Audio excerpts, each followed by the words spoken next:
Hey everyone, it's Peter again, and today I'm going to do an assembly video on the GR Research NX Studio Monitor, kind of a long name, and this is a flat pack that came from Reference North Audio, which many of you know as Jay and Don up in British Columbia. And this is something that's been in the works for a little while, and I've spoken with Jay several times over the process, and I have to say this is an incredible flat pack. This thing is really well engineered, and the joinery and the precision is unmatched in any flat pack I've seen. The flip side of that coin is this is not something that will put itself together. I would put this into the category of you're going to probably want to know a little something about woodworking and clamping to get it done. Because of its complexity, it requires, and I puzzled over it for a little while trying to figure out the best way to approach it. And I think I came up with a system that would work. It may not be the only way that you could do it, but what it does is it puts it together in one shot, which is ideal when you're looking at it from the perspective of box integrity. Anytime you have to allow clearances enough for something to fit later on when you're using dados and rabbets, which this does, it means you're going to have to open up clearances in some way, and it's not going to be as strong structurally as it could be if you did it in one shot. So that's where we're headed. This is one I assembled yesterday, and I'm jazzed about it. Again, the precision is really, really good, and places where it would show up are in this angled bottom, and this joint right here is perfect. Really, it's nice, and so is that one. And so anyway, I'm going to quickly, I'll go over some of the things I'm going to use, and here you can see the flat pack. I'll put that, you'll see it when it's up on the table here. And again, like is their way of doing things, it came packed incredibly well. And I can imagine that, and Jay and I have had this conversation, when something gets shipped, especially when it's shipped a long distance, either within the United States or internationally, and if it arrives undamaged, then from a packaging perspective, it's job well done. And I can honestly say that I've never had shipping damage, and Jay told me neither has he. So that's a good way to do it. Let's put it that way. That's the box it came in, and of course it's all foam packed, and I'll show that a little bit later. And so I'm going to push this out of the way. Those are the clamps I'm going to use. There are, you're going to use somewhere between 10 and 12 clamps to get this done if you do it this way. Again, this is the best way I could figure out to address all the things that need to be addressed. Because these are dados and rabbets, there are areas of pressure where you're trying to get those to come together. So it's not like a typical flat pack in that you have square cut, sides going on top, butt joints. It's a much more elaborate assembly, and from a woodworking perspective, that's a really good thing. From a structural perspective, that's also a really good thing. One of my kind of pet peeves as a woodworker has been when you look at most DIY boxes, they're really crude in terms of their joinery. So this kind of addresses that. I won't go a whole bunch into that more. That's better, right? Extend glue, you've seen me use this before. It slows down the setting process of the glue, and I think in almost every case that's going to be a good idea. So there's a gallon of it, and I dispense it into a smaller decanter. I'm going to use an acid brush, which you've seen me use before, and that's just to cut out from a XLS package that I use to set it on. And Then to facilitate this, because I started on its side, then I flip it up, and what I think I'll do on this video is do a dry assembly and then take it back down and do a wet assembly so that you can see, and that's the process I would normally go through. Something like this, it really is kind of imperative that you have a game plan when you start, because it's not going to be very forgiving if you don't. You're going to get to a place and you're going to wish you had a game plan. I can almost bet that would be the case. So these are 1.5 inch by 1.5 inch blocks. I got 4 of them. These could be cut from 2x2s. It could be anything. This is scrap MDF. In fact, these are made from the lengths that I cut the corner braces for XLSs from. They are 7 inches long. And that length is absolutely critical, but there's a reason why, and you'll see it when I assemble them. These are 2 clamping, I'll call them cauls, but they're not actually cauls. They're just to keep from clamping. I need to clamp across the face at some point, and I need something to span that. So these are, I can't remember now. These are 10 inches long, and that could be 1x2. Again, I just use this stuff because I have it on hand. And safety glasses, you'll see me use these, not so much for the safety aspect, but because they have magnifiers in them, and my eyes aren't getting any better.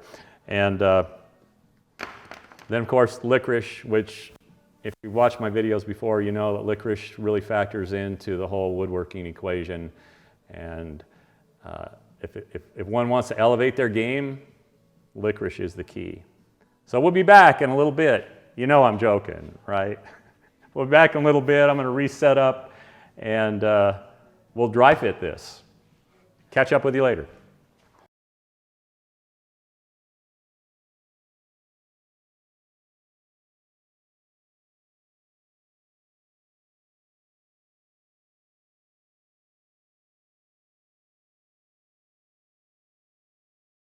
All right, we're back in the saddle, and there's some preliminary stuff that I think would be a good idea, and I'm going to show that, and then I'm going to, some glue will need to set for about half an hour, and then on to the dry assembly and then the wet assembly.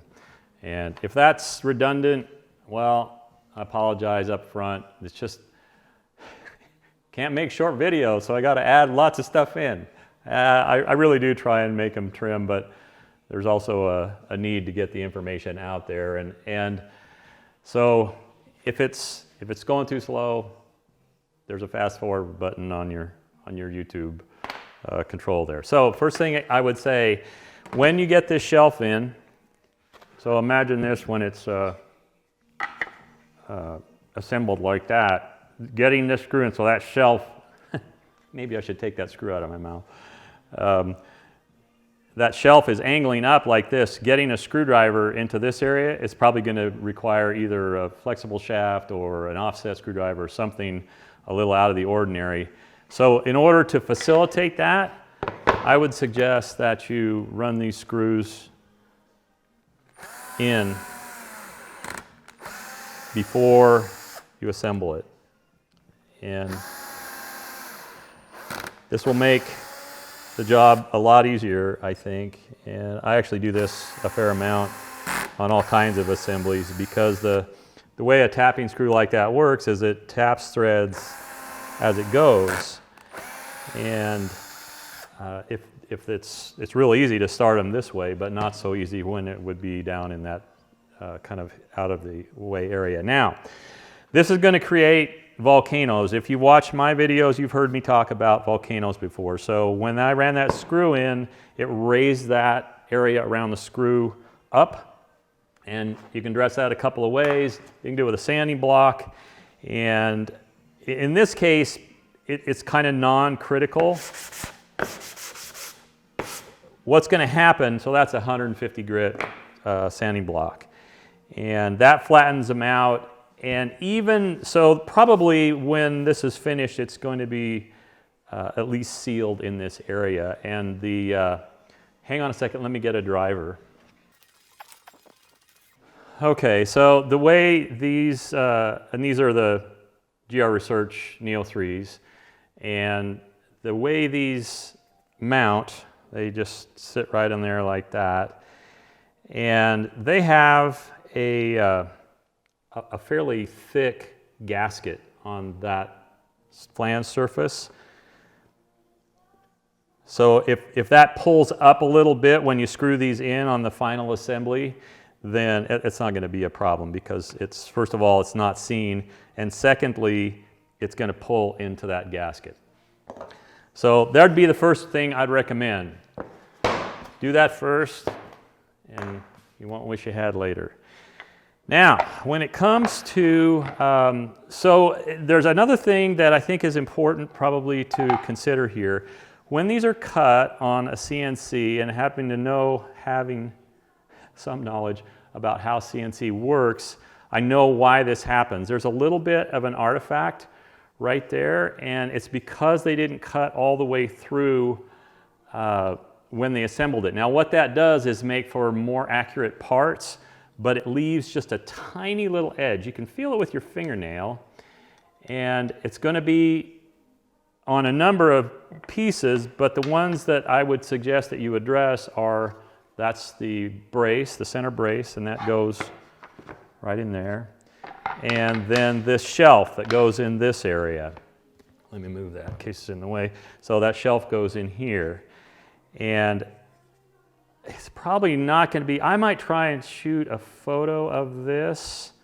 You know what, I'm not going to be able to do that because I'm going to sand it off right now. So suffice to say that there's a tiny little edge there that's going to keep that from being a perfect miter. And it's a minor thing, and to address it is actually pretty easy. And this is an 80 grit sanding block, and it's only right there. And I'm just putting that flat on there.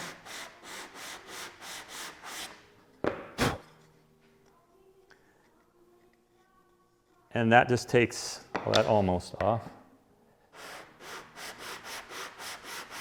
The key is even pressure, and just run your block back and forth across there a few times.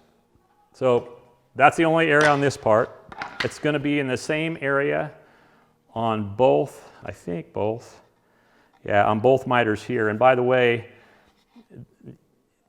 the miters on these are not the same. This one goes against the back of the box. This is what they call a split miter, which is going to go right there. And so I think it would be pretty hard to mix those up, but suffice to say that knowing where you're going when you start with a dry assembly is a good idea. So address both of these miters in the same way.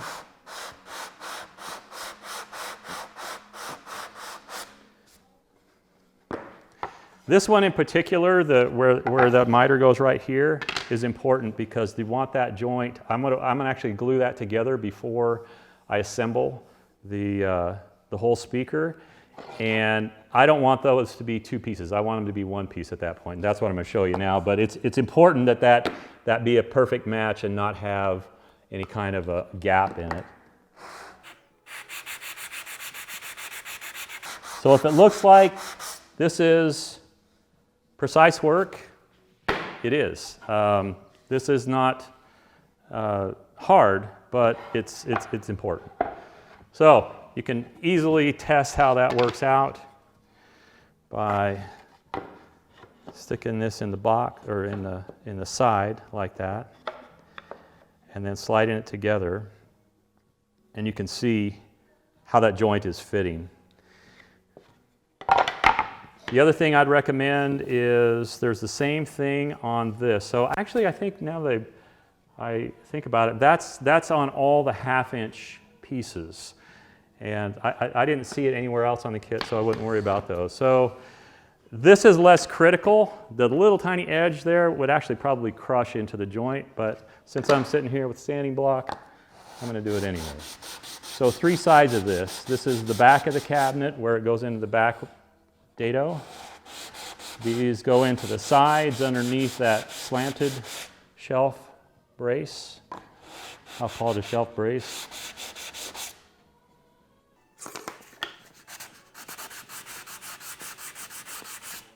And y'all know my drill, always seeing things with my fingers to see if I've gotten that where I want it, and I didn't actually. And you could do this with if you got a sharp little bench plane or something, that could be workable too. I'm trying to work with tools that are probably common in most people's arsenal. So there I've addressed that. So that gets set aside, and this is going to be the last thing that goes onto the cabinet, and you'll see how that all works. But what I'm going to do now is glue up this shelf. So hopefully this is obvious. I want the points of those miters, so the points being the long part of that miter, I want them butted together like that. And you'll see why. Let me grab some masking tape. So what I want to do is make a hinge, and I'm going to do it with masking tape, which obviously doesn't make for a hinge that would last on a door, but it'll work really good in this case, and I know that because I've done it already. And so I'm just applying that and make sure that's held tight together. Don't want to have it spread apart, or this won't be as effective. And just put a piece of masking tape on there and just confirm that those points are meeting. The bottom side that's open doesn't matter so much. And then there's one other thing that needs to be addressed here. And I'm planning on leaving this tape on until the cabinet is completely assembled. And this fits down into a dado. So I'm going to cut that tape back about 3/4 of an inch. That should give about 1/4 inch of clearance there and not affect what's going on. So what you've got now is a hinge. And the way that hinge is going to work, let's see how best I can demonstrate that. So that's the hinge, and when I glue that together, it keeps everything registered correctly. So alignment isn't a concern. And I'm going to use a cabinet side as, let me pull that into view a little bit, as the reference there. You know what? I just realized I put the wrong miter together. I should have done this first. So learn from my mistakes. The short side miters are the ones you want to pull together here. I guess I could edit that part out, but you know what? I mean, part of woodworking is making mistakes and figuring out how to correct them. So that's why dry fitting is good. And you know, it might not be a bad idea if you're doing this. Most of this area, I think most people are going to veneer or paint these.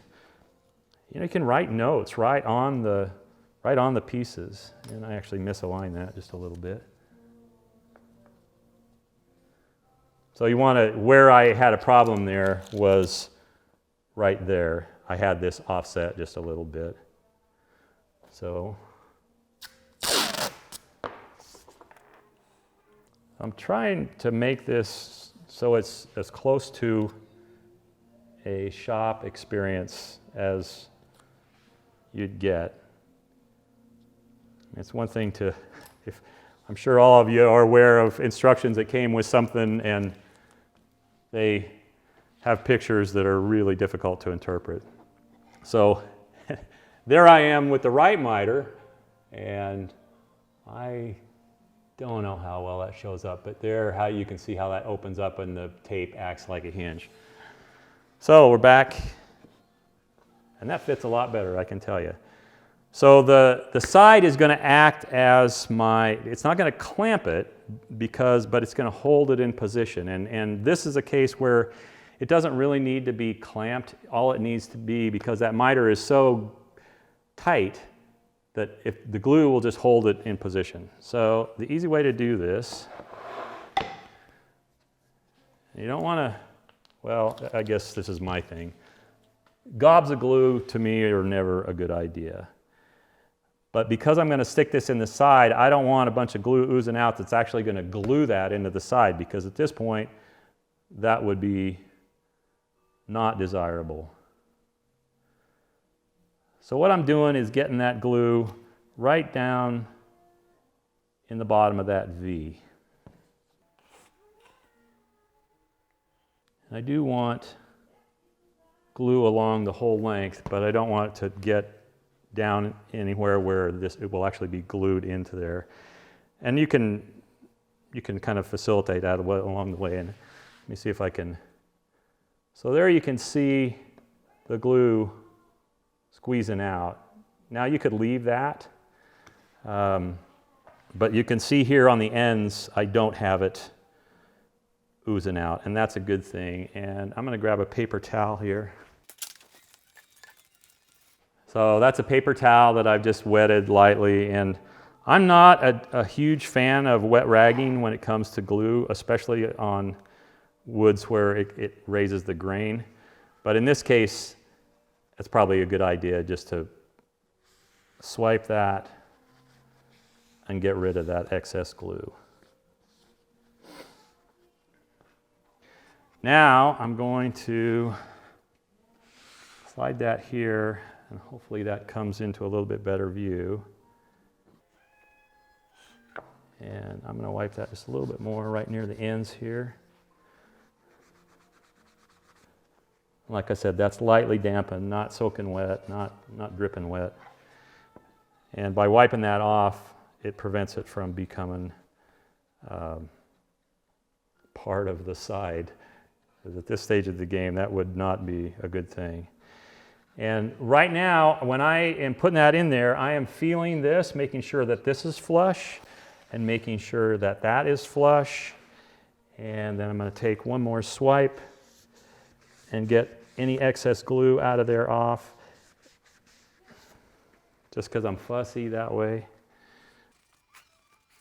And you want to be sure here and use natural spring water, nothing less than that.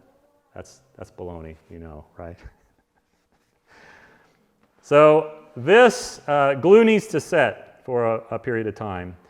And I would say in this case, 30 minutes, 45 minutes would be plenty. And that will facilitate later assembly. I suppose one could eliminate this step and just go on with assembly, but I think this assembly is complex enough where you don't want sort of wild cards factoring into the whole thing. So I'm going to let that sit for about 45 minutes and come back, and we'll get going on the rest of it. Okay, we are back in the saddle after it's been about an hour. And that should be plenty of time for that glue to set. You wouldn't want to get rough with that, but then I don't know why you'd want to get rough with any of this. But so that now is essentially one piece. And if you left it longer than 45 minutes, it would be fine because, well, you can see why. I mean, once it's dry, it's positioned like it will be because you use this as a guide.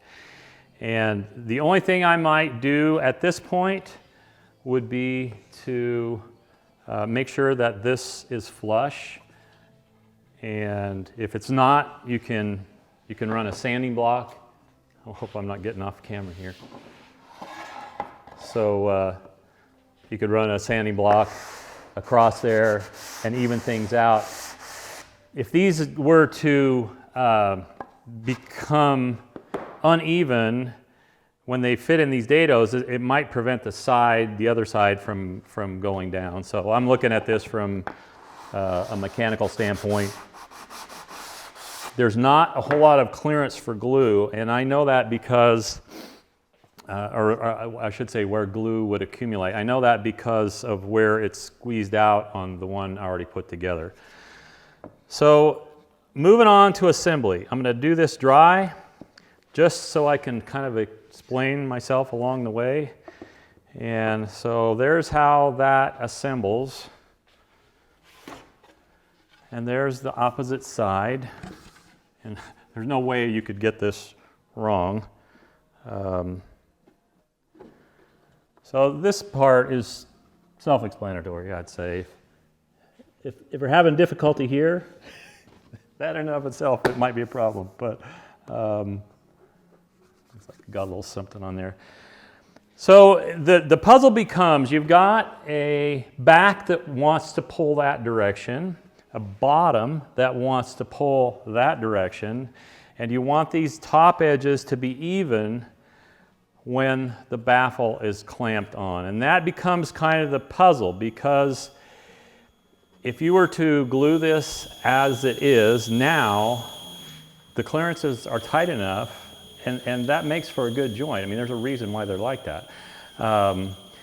That you would have difficulty inserting these pieces, and that assumes that there was no glue in there. So this is the technique that I developed to make this flow kind of go along and assemble this in one shot. So that is, at this point, we need to get the box so I can move it around without it falling apart. So I'm putting a clamp right in line with that shelf brace. Let me turn that around so you can see it. And this is why I'm doing it dry, so I can show you views. And so I'm just putting that aligned with that. And what that does is just hold it enough, and we're not talking about a whole bunch of clamping pressure here. That's just enough to hold things together so I can manipulate this box in the ways that I want to. And the next step, so I've got that, everything is going to hold together. Because of the dados, everything stays in place, and the glue has a little bit of tack to it as well. So the next step would be the back. And I, by the way, spread all this glue as I'm going rather than try and pre-glue pieces. Well, I take that back. I did on the shelf, on the two shelves, I did that while they were flat. Now here, I might call something to your attention. This would be real easy to mistake as a gluing surface, but that is not a gluing surface. That ends up being the place where the grill, which I didn't show earlier, but Jay does send grills with these. That grill recesses in there, so a lot of glue squeeze out in that area would be kind of a problem as well. So I would say hold your glue back a little from the top of that. And well, you know what? It's actually on this piece that you need to be concerned about. So you don't want to run glue clear to the end of this, hold it back, I would say an inch or so, and that way if you get just a little bit of squeeze out there, easy to take off with a chisel. So glue here, glue here, glue there, glue on this surface, and I probably don't have to go into my whole diatribe about too much glue. And it's real easy to get too much, and it just doesn't do anything good. So that should kind of push together, and the clamp's still holding it up here. Now the next step is, this is where I kind of puzzled, because I need to push this back going that direction before I clamp it going this direction. And the reason that is because what Jay has done here is left a little bit of an overhang. It's the same thing I do on my XLS cabinet.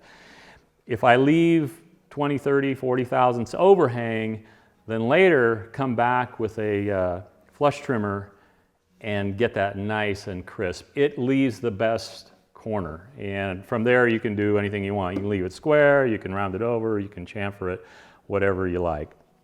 And so that the puzzle became, how do I put that pressure on without getting a clamp in the way of the rest of the assembly? And that's where these blocks come in.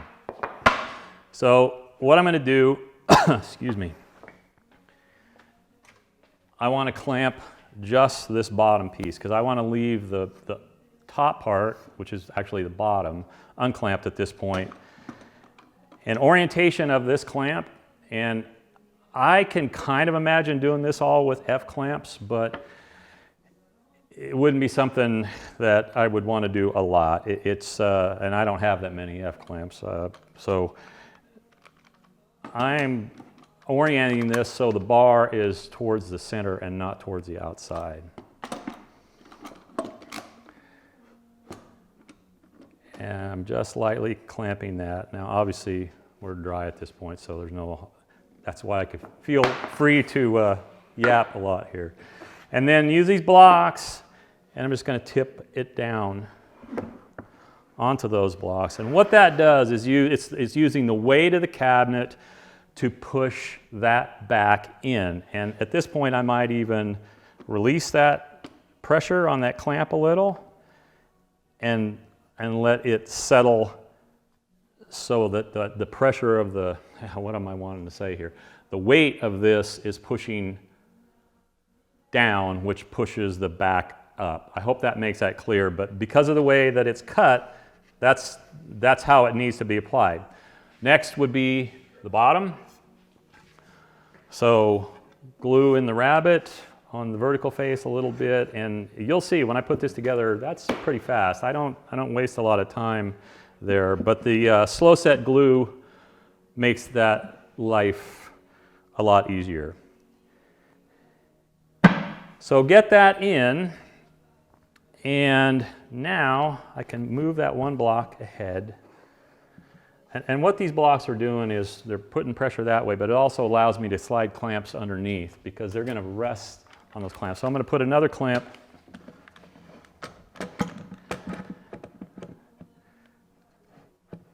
right there. And what that does is allow me space to put a clamp here, and one pulling that direction that I'll put a block on here, you'll see that. So that's holding everything in place at this point.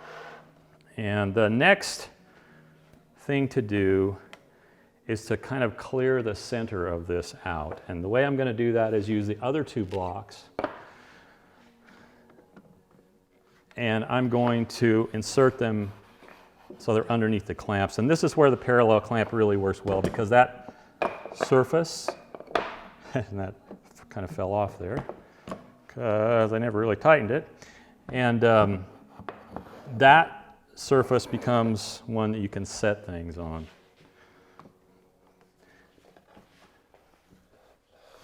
So there's that one, and where'd my fourth one go? Ah, there it is, hiding.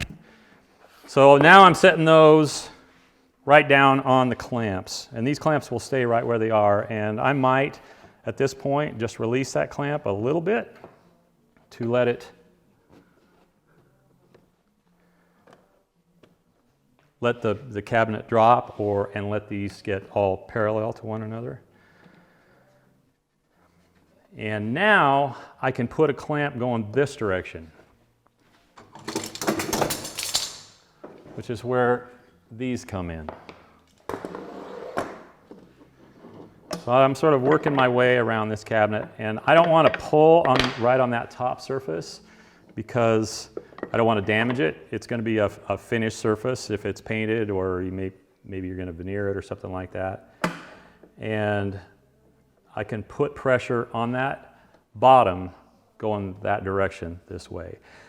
And I can feel that to make sure that I've still got that little bit of overhang that I'm looking for. And then tighten these bottom clamps, and that's pretty much done on the bottom now. Now I can take this clamp off, glue this, of course, just like we would anywhere else, glue on the rabbets, glue in the dado. I would caution against a whole bunch of glue in here because it's going to have to go someplace, and if it has to squeeze out to the side, it's either going to go, well, it probably wouldn't be a big deal if it went inside the cabinet, but y'all know by now about my whole fetish with too much glue. And now I can look at this from the standpoint of, okay, how do we clamp this going this way, this going that way, and the bottom going that direction? So the way I worked that out, and I apologize if this seems overly complex, but honestly, this is as simple as I could imagine doing it and accomplishing all the things that I want to accomplish. So this goes on. Now I can push that bottom up into the rabbets on the side, And I can take another clamp. And this one is probably not too critical how it orients.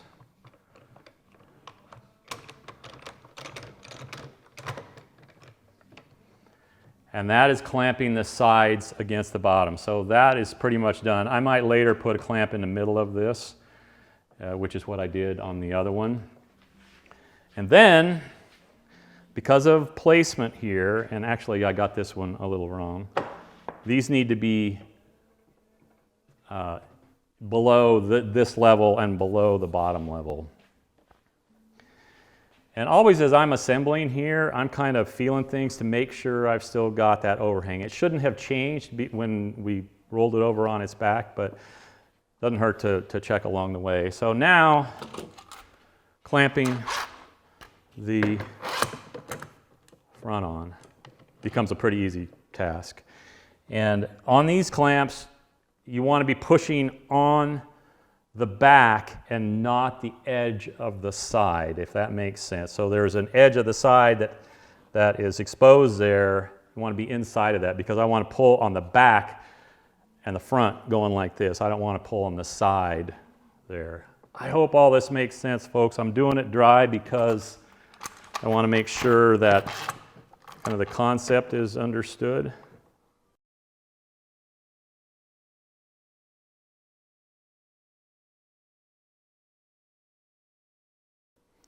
So there's the top clamped. And you can look along the way and make sure. There is one thing that I noticed, and I'll address it right here.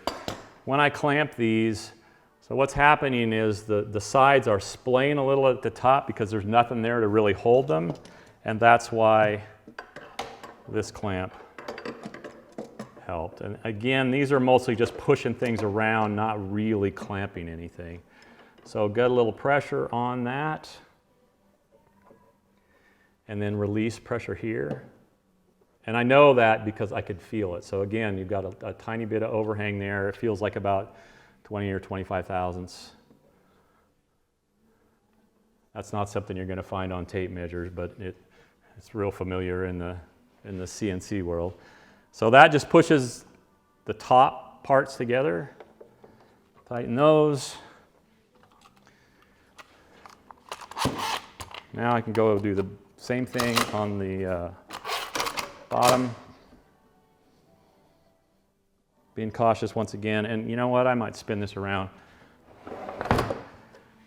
And that doesn't work so well. What I wanted to show is I want that clamp inside of this. So it doesn't matter if it's a 16th or an 1/8 or whatever the case may be. And that was kind of a clumsy way to show you, but I promise it won't be that clumsy when I actually am gluing it up. I look at glue processes as being something to just game plan first and then execute. And so the time for planning shouldn't be in the midst of assembly. So that has twofold effect. That pushes the back towards the front and against the bottom, and also the clamps the top down, obviously, on the sides there. And then put my hands across there, and there might be cases where you have to pull this together a little bit. In fact, I can feel that as I push it together. I'm watching this edge expose a little bit. And a way to address that would be same thing, just light pressure with an F clamp, just to pull it together. And that could be being held by glue that's in the dado. So another good reason not to over glue, and then clamp here.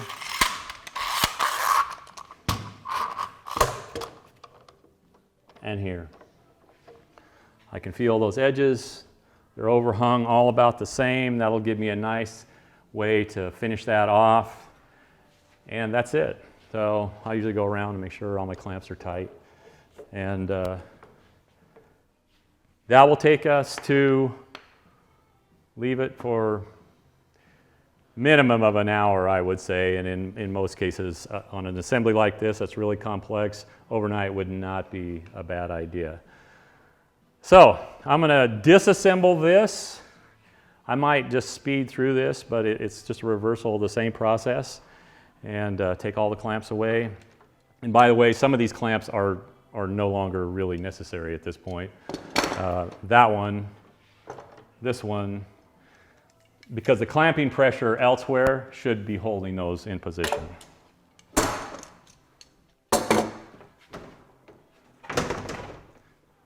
So I'll speed this part up in edit.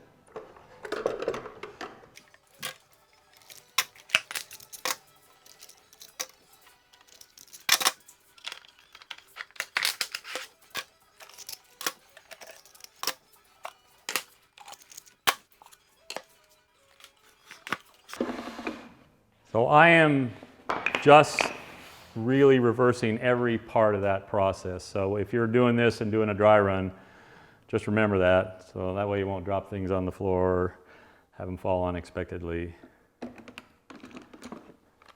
And with that philosophy would come a clamp here to keep things together. So again, it's just a complete reversal of the assembly process. And I'm doing all this hopefully to, the process seems to be a stumbling block for some, at least the people who have contacted me about XLS Encore assembly. And that's all held together by this one clamp. I can roll that down, I can remove that clamp. Then it's just a matter of taking it apart. And for whatever it's worth, I usually orient the sides so they would be logical. Let me move this out of the way. So this is the top, and they would assemble like that. Or if you were doing it from the back, you see the dados there, so this assembles like that. This is how I organize myself, so you can adopt that if you want, but it's not critical. And because I know there's going to be a clamp here, this is kind of a place where I'll start. So that's what we're going to do right now. We're going to get going on gluing. And I don't need the masking tape, but I do need the brush. So I'm just putting a small bead right up on that dado wall.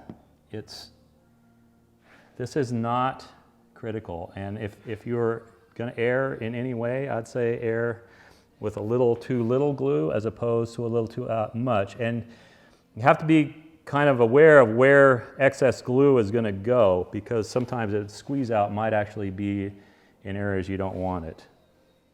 And in some cases you can take that off in the end. So I typically hold back from the ends a little bit, because the normal glue squeeze out is going to kind of it's going to travel that far. I know it sounds like it's weird to have glue traveling, but it really does end up going places that you didn't put it. I hope that makes sense. So maybe this is a case where do what you see me doing and forget about what I'm saying. Now spread that around. I'm not going to go crazy. I'm going to wipe off excess.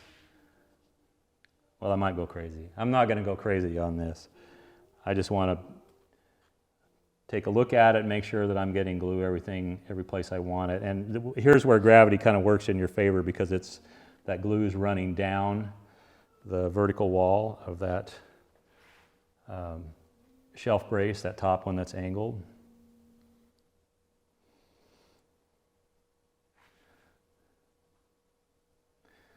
Okay, so put this on. put the shelf in. The nice thing about a lot of this is you can't do it wrong, especially with this. And by the way, I just leave that tape on there until I was done. It could stay on there forever, really. And flip this over. A little bit of alignment, but this thing will kind of self-align. It is not difficult at all. So got that. Now we go clamp on the front shelf.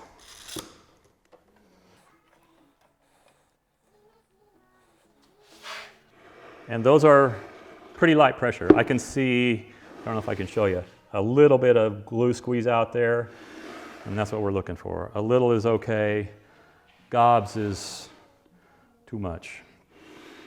And now, the side. And I'm gonna go ahead and apply this glue, and then I'll spin it real quick and show you where I've put it. But essentially on any rabbet, it's ideal if you can glue both surfaces that are right angles to one another. But glue coverage will be facilitated by clamping, so you don't need to get it every place that it's going to eventually end up. And bear in mind, I'm staying clear down here. In fact, I might have just put a little bit too much there. You want to be a little concerned that you're getting glue in this area, because that's actually where the grill recesses. A rag is not a bad idea to wipe your hands off so you're not getting glue all over everything. One thing about spreading glue with a brush, and there are some silicone brushes out there. I've never used one, but they look like they'd be kind of cool because I just throw these away. And something that you could soak and reuse might actually be a good thing. But you can kind of tell how much coverage you're getting just with your eyeball. And you can see something that I kind of warned against. There's a little bit of a drip right there. I don't want to remove that.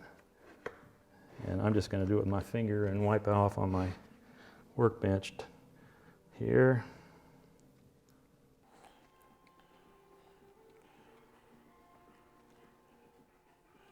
And I'm guessing this doesn't show up real well if I spin it around and show it to the camera, but there is my glue coverage. And maybe someday I'll get set up with a second camera so I can show that a little better. So there's one other area you need to glue here, and that's that middle shelf brace needs glue here. And it's easier to do on this piece than it is on that one.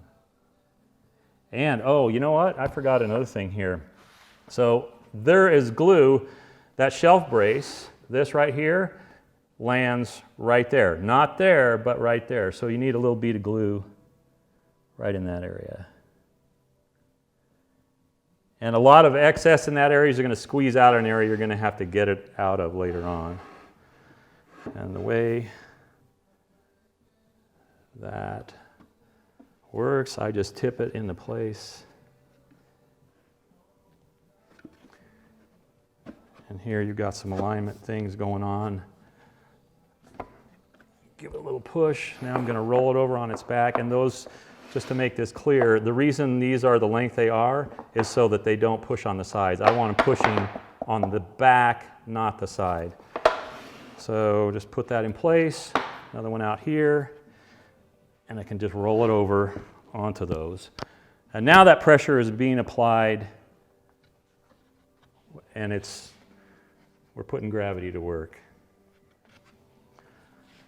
So at this stage of the game, I can put a short clamp in this case. And these flat surfaces on the parallel clamp really facilitate this in a way that an F clamp wouldn't. So if it sounds like I'm recommending them, I guess maybe I am. And I realize that a person can tie up a lot of money in clamps, but I mean, look at that. I would hate to venture what I've got invested there. Now that one I'm going to leave loose because I got to put the bottom in.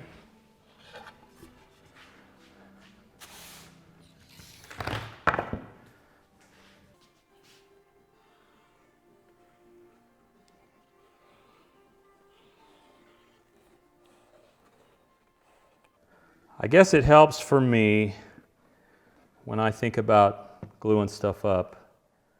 And by the way, from a woodworking perspective, stuff like this is a little bit of a challenge. So I look at it not as an obstacle, but a way to get better at something. Probably not everybody's way of looking at it.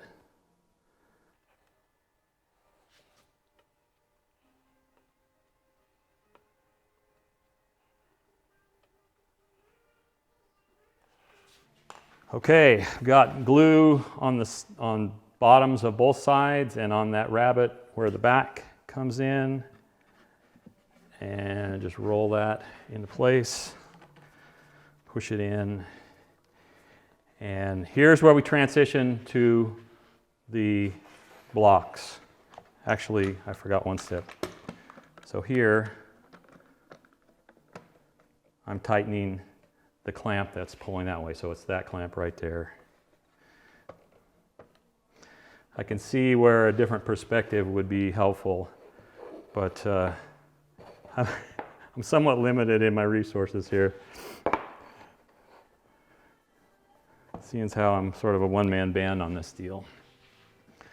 But for whatever it's worth, I actually did that in my remodeling career too, and I just found ways of doing things that facilitated it. So there I'm standing all those up on those blocks, and I'm just quickly releasing those clamps so that the bar is right up against the end of the back. Now I need to set up a clamp going this direction and release this clamp so I can make sure that that bottom is fully seated in the rabbet.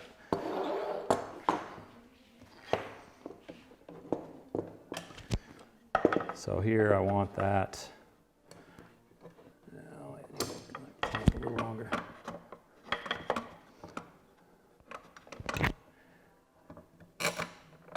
And by the way, I guess I didn't point it out before, but I'm not too concerned about this clamping area. I don't care if it clamps on the other part of the clamp, because all I'm really trying to do is put pressure this direction. What it pulls on is really of no consequence. And always as I go, I'm looking at things, making sure they're right. So right now I can tell you that this is not quite flush. So I'm going to pull that over here and put a little pressure on it. And the reason it's not flush is probably because I put too much glue in there and it's holding it off the surface a little bit. And I'm actually going to leave that clamp right there. So I pull that a little right there so I can still feel that overhang. And I'm going to release this clamp a little. You can't see this, but I'm releasing that clamp, letting that push in and tightening it. Releasing this clamp just a little and tightening it. And now we move on to the front, the baffle. And see, this is easy, right? I'm hoping you're all along with me for this long ride, but at this stage, there's no turning back. So here, same deal. You've got a dado for that shelf. And I'm putting a little bead. Let's see if I can hold that up. A little bead, there's how that's working out. And then on these, a bead up on the wall. I call that a wall because it's vertical in this orientation.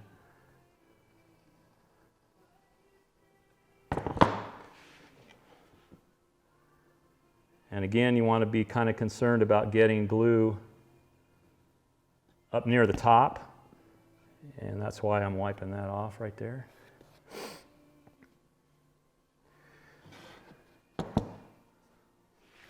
And so that'll kind of tend to run down into the corner now.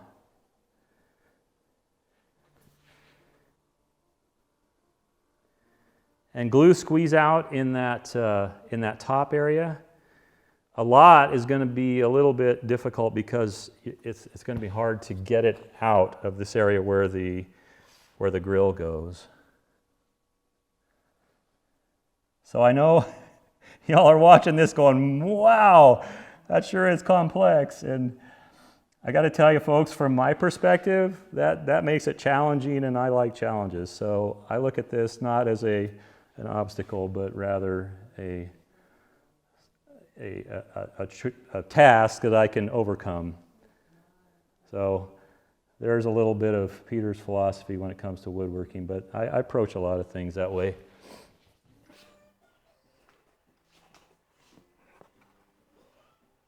And I'm doing that just on looks alone. But staying shy of that top, again, a little bit. Now that's actually a little too much glue probably, but what's going to happen is it's going to squeeze out on the sides of the top. Easy enough to clean up and route off later.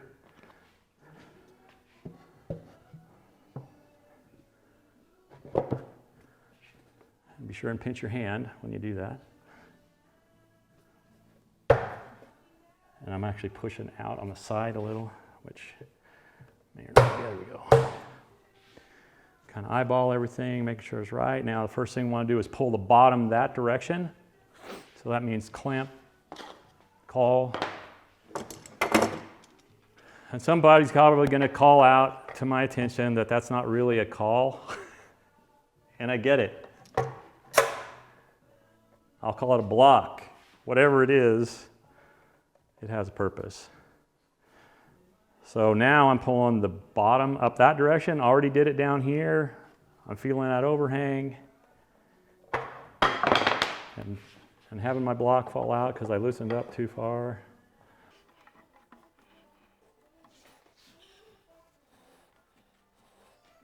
Okay. So that gives me pressure right at this area of the bottom. And there I can feel the overhang, which is good. And I can feel a little overhang on the baffle as well. Ideally, the baffle is going to be even. All these top surfaces will be even. In fact, I'm giving that just a little bit of a shove. And that could be accomplished with a clamp too. And that surface is going to be finished in some way. I'm going to actually use the same clamp to push that ahead a little. So what I did was move that up to push on the bottom because I want this block I'm putting in here to be the surface that I'm pushing up against. Still all good there.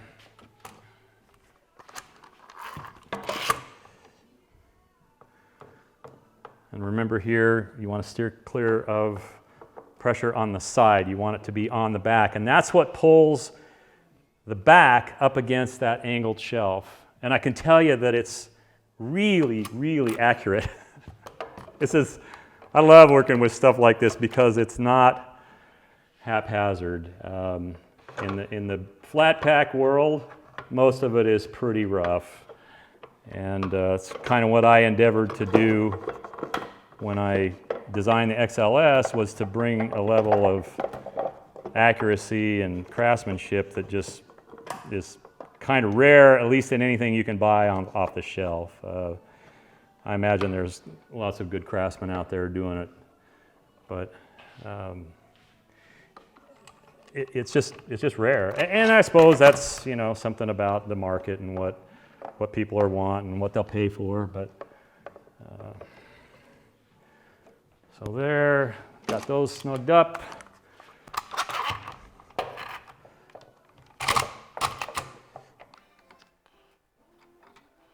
And you can see my glue squeezing out there on the side. That's too much glue. Remember I said there was too much glue? Well, that proves it to me. It's not a deal breaker, and I am not a glue wiper. I just don't find that to take that and try and wipe it off now. It's a lot easier to take off, I think, when it's about half set, and I can just take a chisel and just roll right up there. That way it doesn't smear it all around. And smeared glue, well, I won't go into that a whole bunch. So I'm feeling everything right now. I've got overhang here. I've got overhang on the bottom. I've still got overhang on the back where it recesses into that rabbet. And the only place left to really check here is right there in the middle, and I am going to wipe that just so I can stick my hand in there. If this weren't really tight, and I might do this anyway because I'm here and I got the clamp in my hand,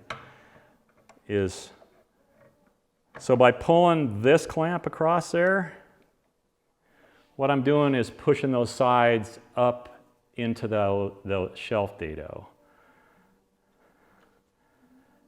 And I'm feeling that to make sure that my overhang is even, and it's not. Right here, it's not. So the thing I was talking about by pulling those sides together at the top, this is the place to put this. This is the nice thing about that slow set glue is you've got this time to work. And especially when you're doing it and unfamiliar with it, or I'm doing it in front of a video camera, that's actually a pretty nice thing to have. And I'm just using, to clarify, this clamp, not tons of pressure. All I'm trying to do is pull those sides in a little bit so that they're not splayed at the top. And what would make them splay is the glue holding up in the bottom of that dado for that slanted shelf. So one last thing left to do, and kind of an optional thing. And I'm sure people are looking at this going, gee whiz, what a lot of clamps. And all I can tell you, folks, is that an assembly like this, it's going to require a lot of clamps. And if you do it all in one shot, which I think is best, I don't know how you could get away with a whole lot less and have pressure everywhere you want it. So one last go round, tighten up clamps, and make sure I'm kind of good everywhere. Look at my overhangs, make sure I still got what I want there, all around the top, on the bottom. That's all looking good. So there it is. I don't know, maybe somebody will time that, or maybe I'll time it when I do the editing on this video. But at this stage of the game, that can dry, and you take it out of the clamps, and it is ready to start finishing cabinet. And I know there's been concern about people getting the no-res in, which I have to say, it's never been a concern for me. You've got a big hole here. You've got almost a 6-inch hole that you can put your hand in, and the pieces of no-res don't have to be continuous. They can be small pieces all put together. You could make a checkerboard in there, and it would still have the same damping effect. And so I know a lot of people want to do that, and I've even read on Audio Circle where people want to leave a side off and install it. I get where you're coming from if you're thinking about doing that. I don't think I would suggest it. This will be the best way that this cabinet can be assembled, and by the way, that clamp can come off right now.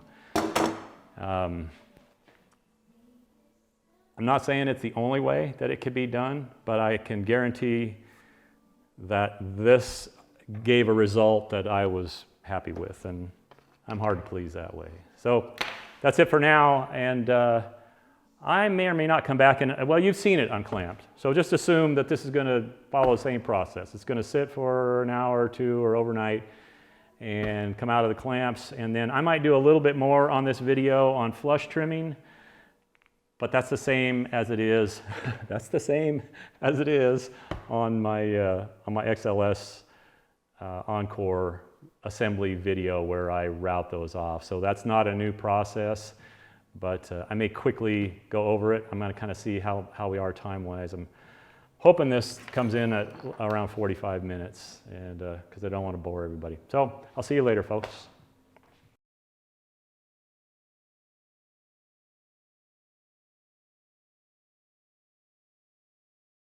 I'm popping back in here for a little addendum that I thought I might share. Dealing with glue like this has always kind of been an issue, I guess, and my way of dealing with it is a little different than And a lot of people, wet ragging where you take a rag and you wipe it off has been real common. I'm not a huge fan of that for a couple of reasons. First of all, it wets an area that I don't really want to wet. Plus, when you smear glue around like that, it essentially pushes it into the wood fibers and it doesn't sand the same, and it also has a tendency to seal. And sometimes those things don't show up until later in the finishing process. So this is my method. I have a special chisel I call my glue chisel, and I don't pay a lot of attention. I mean, I have nice chisels that I won't abuse like this, but this I actually sharpen with a file or on sandpaper sometimes. And so this is about 30 minutes in, and if you catch glue at just the right time, it can easily be scraped off. If you wait until it's completely dry, it makes it a little more difficult. So all I'm doing is I'm just, and this is not a really sharp chisel. I don't want to dig into the surface. I just want to get under that drip and kind of skate along like that. And I don't know if you can see those curls, but I would just leave it like that, because when I run a router over this, and this wouldn't be in every case, but I'm talking about in speaker assembly, and by just running that up like that, what that does is get it out of the area where the bearing's going to run when I set my router here and have my flush trimmer going along here. It's going to take all that off. And the only place there's any glue residue is right underneath where that was, so it's a little easier to sand. And over the years, it's just been my experience that that's an easier way to deal with glue. Not the only way, because I know the wet raggers will be leaving comments and saying how I'm wrong, but this is just my experience, so take it for what it's worth. This works out okay. Try it if you're of a mind. And be back in a little bit when I'm going to show you a little more about the grills. Oh, you know what? I can just do that now. We'll just leave this clamped up. And how you like my stream of consciousness way of doing it? I'm going to swing the camera back around a little bit.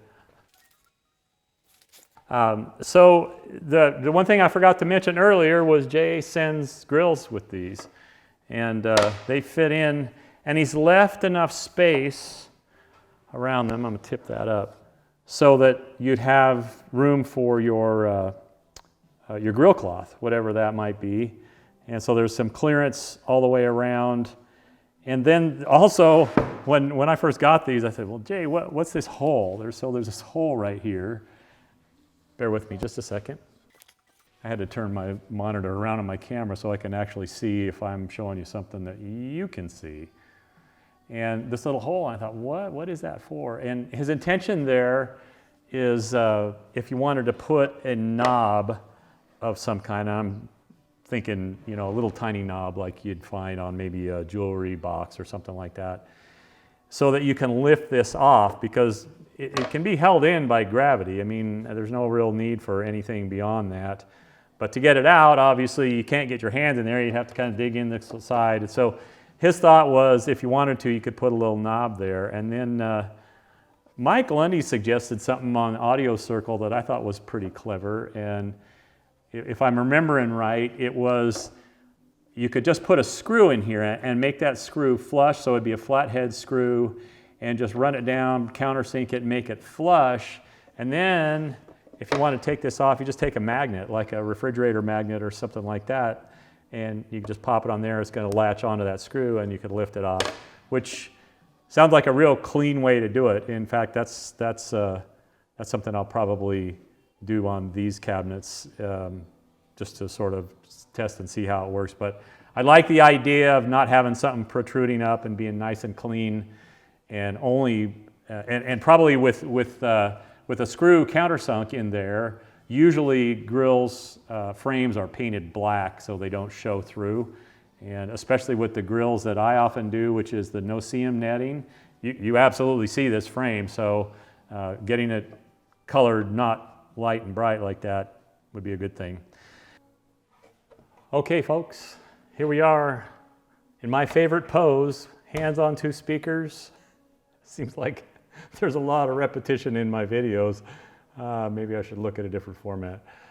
So I took this one, I just took out of the clamps, and I had a little bit of glue squeeze out in the areas inside the this up here, right there in the corner, and a little bit on that corner, and a couple of globs across there, and I think there was another one. Anyway, I actually shot some photos of that, and I'll insert them in right after this, so you can look and see if that interests you. But by holding that glue back, I don't get a whole bunch of ooze there, which is my intention. And a lot of that, to be honest, is sort of me doing things like this a lot and knowing that I don't want lots of excess glue. Boy, does it seem like I harp on that subject. It must be a real pet peeve of mine. Anyway, so this segment, I wanted to cover two things real briefly. First of all, the grill. I went ahead and did what Mike Lundy suggested. I think this is what he suggested, or at least this is my interpretation of it. So I drilled that hole out, and that is a machine screw, a flathead machine screw. I just screwed right in there, and it cut its own threads. I think I cut that at 9/32. And so the way that works, you just put that in there, and I'll spray paint that black, so you won't hardly see that screw head.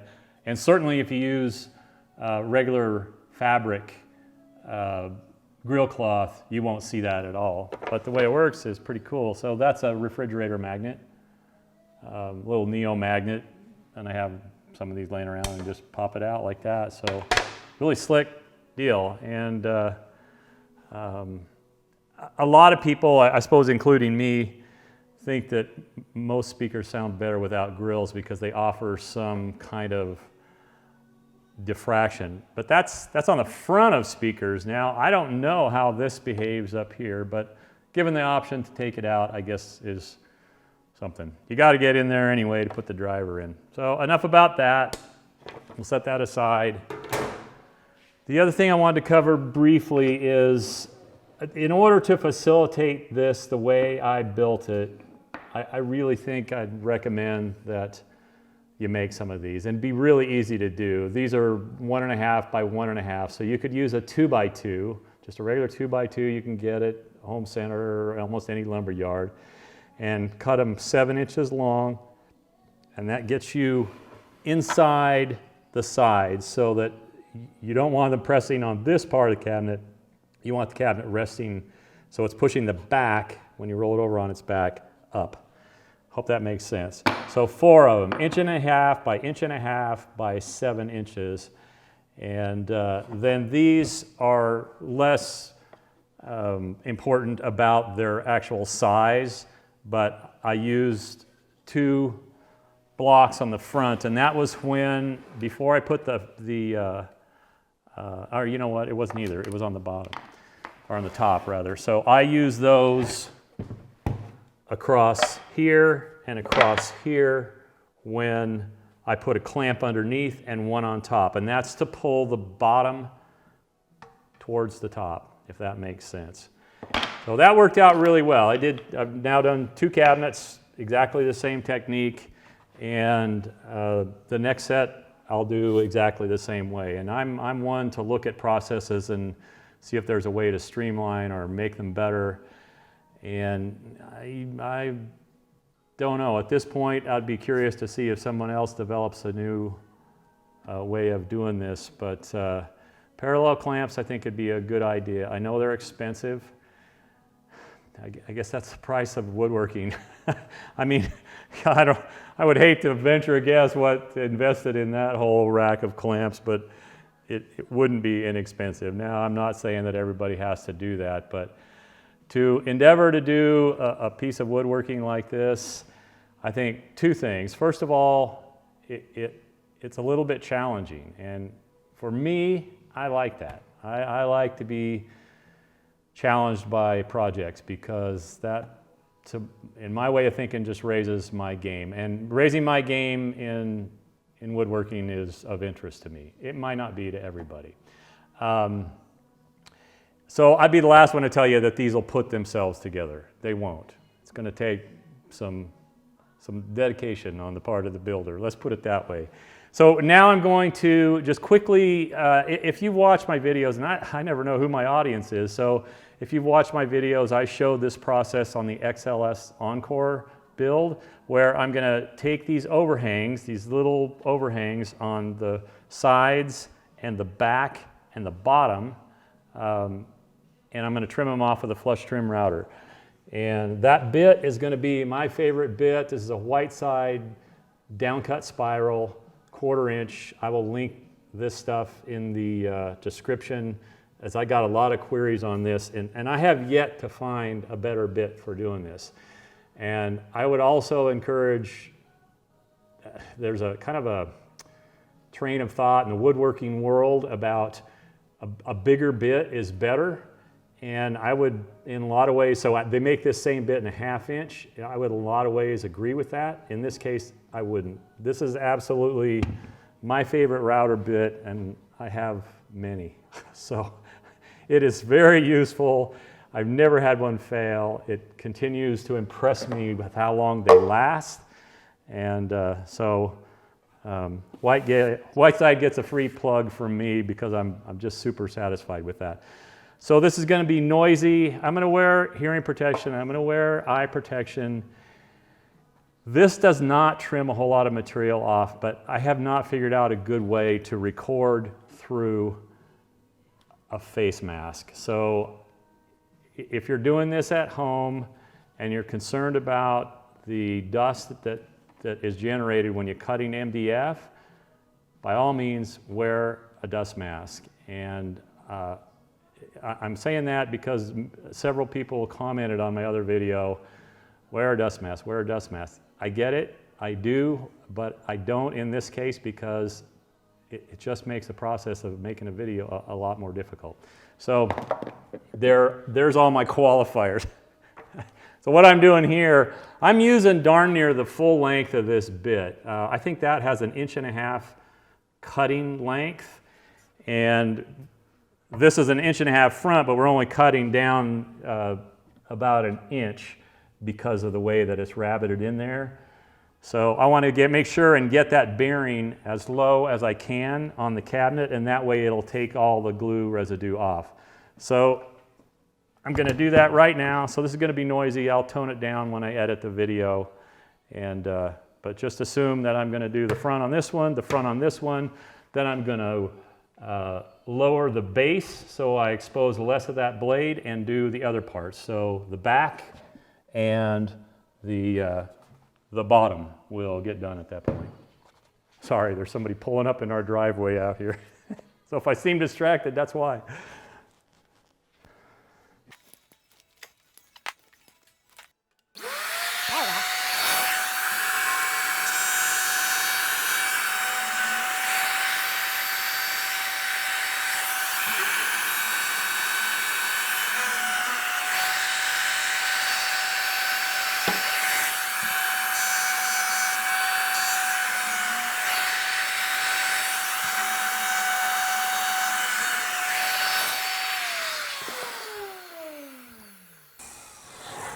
One thing I'll warn about here, I mean, you can see how nicely that trims off. To me, that takes all the glue, all those blobs of glue you saw, and now this has got a little bit of residue from the drips, but the next step will be to sand this, and that'll take all that away. And since I'm going to paint them, I'm not concerned about it. Honestly, I don't know what you would do where that would be a concern unless you're clear finishing on MDF, which I think I'm the only one who ever does that. But one thing I wanted to call, now when you're routing this side, you want to be careful and not roll your router around here, because if you get past that edge, it's going to want to cut down. That bearing is going to be looking for that ledge right there, and you're going to put a big groove in that. And I can tell you that I haven't done it on these, but I have done that on other cabinets. Oh, and you know what? I forgot one thing.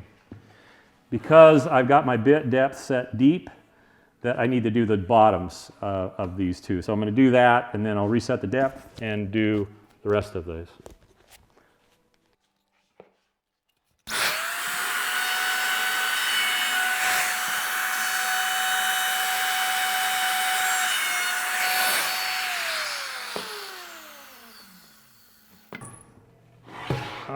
now set up the depth.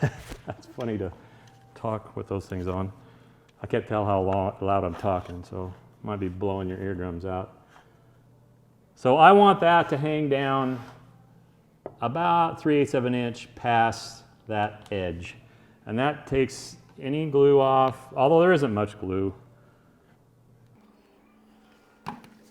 And I do this by eyeball. There's nothing here really that you'd need to measure. So I got that depth set where I want it, and I'll slide that one aside. So I'll be doing this edge, this edge, this edge, this edge, and that edge right there. The top edge, of course, is flush with the top of the cabinet, so no reason to do that.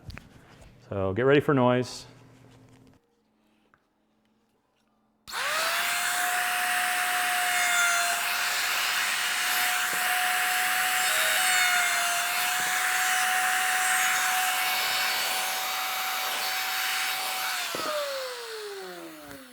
Same thing on here. If you're rolling that bearing around, you want to be sure not to go past the edge, or you could end up landing in there.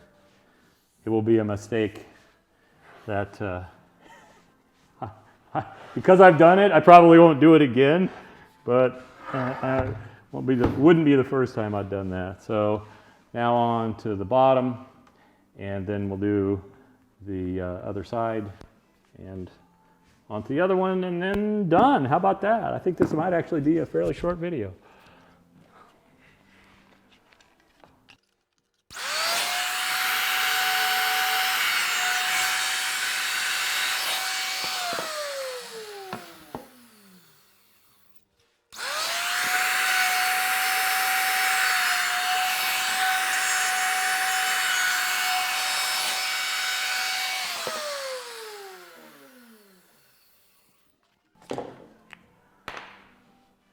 Okay, so you can kind of see, you've trimmed that off, trimmed all these off on the bottom, which this is actually another cool thing about this flat pack is the way Jay designed this is these edges, which are always a finishing kind of concern. There aren't any on the side except for the front and except for the baffle, which that's why the back not being the same as the front is why this cabinet is designed well, but also makes it a little bit harder to assemble. So that's all done. You know, and I think rather than show you the same thing over again to keep in the name of brevity here, I'm just going to sign off. So all I can tell you folks is I really like this kit from the standpoint of a woodworker. It's really well executed, and I think from what I hear, this is a real high performance monitor. So I'm excited to hear them for the first time, and actually I won't hear these, but I got my name in the hat for the next go round, and I'll be building a set of these for myself. So until the next go round, I'll see you later, folks, and thanks for tuning in. And do I need to tell you to subscribe? I assume you do that anyway, or if you don't want to, you won't. So anyway, I don't monetize this channel, so the subscriptions and all that are not a huge concern to me. So, and that isn't to say that you as a human being aren't a concern to me. It's just that I do this for the philanthropy. I want to get people on board with the hobby, so that's my interest, and maybe that'll change in the future, but maybe it won't. So until the next go, I'll see you, and take care and build speakers.